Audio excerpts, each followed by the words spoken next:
Once upon a time, in a certain time, there were two friends named Namert, the ungenerous, and Cömert, the generous. They decided to go abroad to seek their fortune. They made their preparations and set out on the road. At first, they chatted about this and that, and when mealtime approached, Namert said to his friend, "Let's not eat from both of our bags at once. First, let's eat from one person's bag, and when we reach our destination, we'll eat from the other bag." When mealtime came, they sat by a stream and began eating from Cömert's bag. After eating their fill, they continued on their way. They travelled a little, they travelled far, until they reached the place where they would work. When mealtime came again, Cömert said to his friend, "Come on, friend, open your bag so we can eat something." Namert paid no heed and did not share his own food with his friend. Angered by this, Cömert left that place. After travelling quite a distance, he came across a cave and immediately went inside. As he looked around, he saw that behind some rocks ahead, there were prepared meals.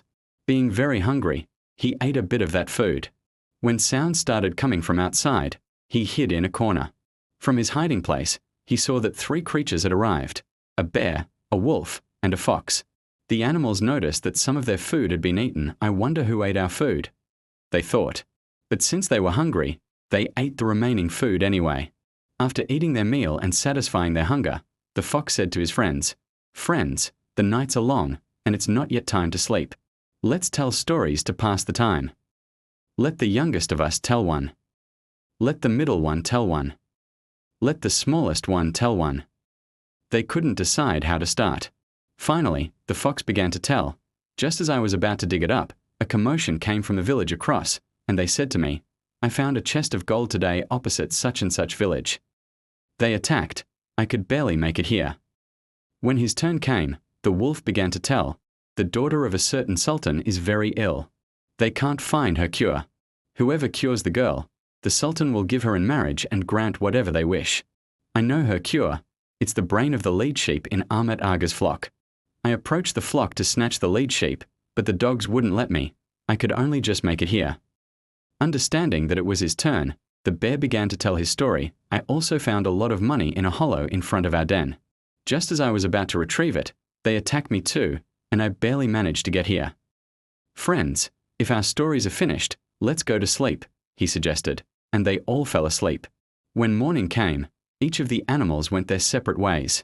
Cömert also emerged from his hiding place and first went to the place the fox mentioned, dug up the gold. From there, he went to the shepherd, bought the lead sheep, went to the sultan, and said he had brought the cure for his daughter. He cured the girl and received abundant rewards. Finally, he went to the bear's den and took its gold. Cömert could no longer stay there. He returned straight to his homeland. He built apartments, started animal husbandry, and in short, attained comfort. Namert, on the other hand, was still working as a laborer for 10 liras a day where he had gone. After working for a year or two, Namert returned to his homeland. He saw that his friend had apartments, mansions, and wealth. He went to visit Cömert.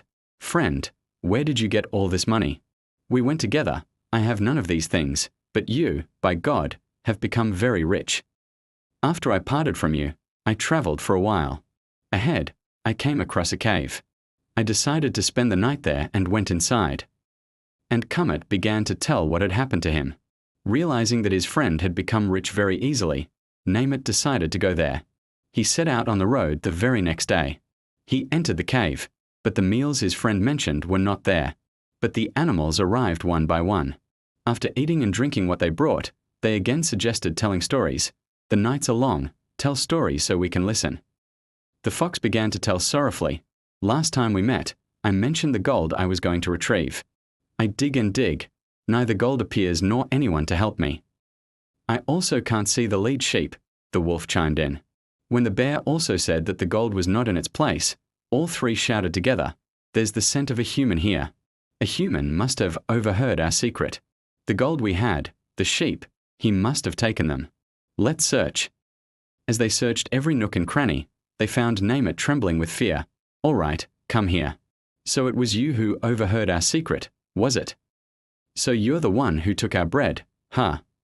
Cunning human, do you think you fooled us?" They dragged him out, first beat him soundly, and then, one holding an arm, another a leg, they tore Namert to pieces and ate him.